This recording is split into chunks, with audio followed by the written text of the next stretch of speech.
Okey, kita sambung bahagian ketiga, part 3.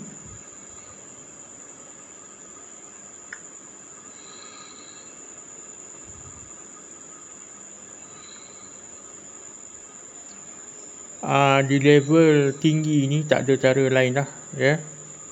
Melainkan pihak putih mengutip satu persatu pawn hitam ni. So sekarang putih melakukan pawn promotion. InsyaAllah akan menang dah. Ya.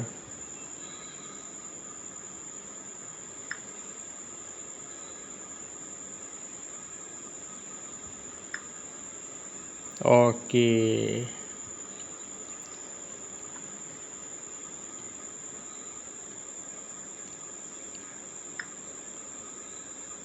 Putih mengutip satu persatu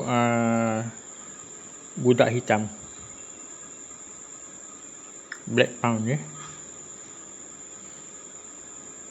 Budak hitam black pawn.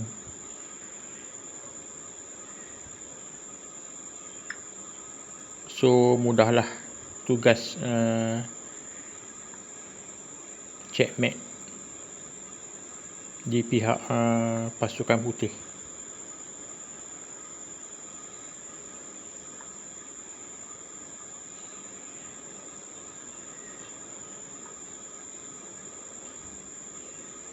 Ini adalah ending game ya.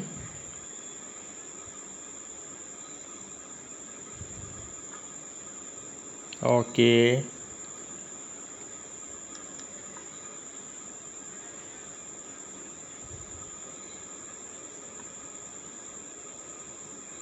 Pasukan putih ingin membuat sekali lagi pawn promotion ya, untuk memudahkan tugas checkmate.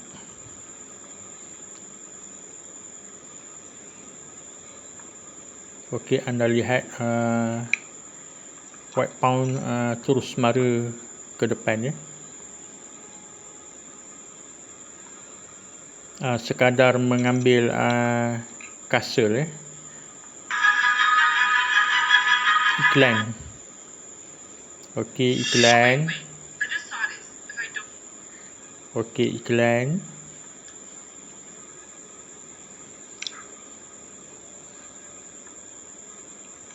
Okey, ada sikit lagi. Ya. 2 langkah lagi checkmate. 1 langkah. Checkmate. 2 langkah. Abang Peri. Siapakah menang? Abang Peri. Abang Peri pandai. Thank you for watching. Thank you for watching. Pandai Abang Peri. Okey.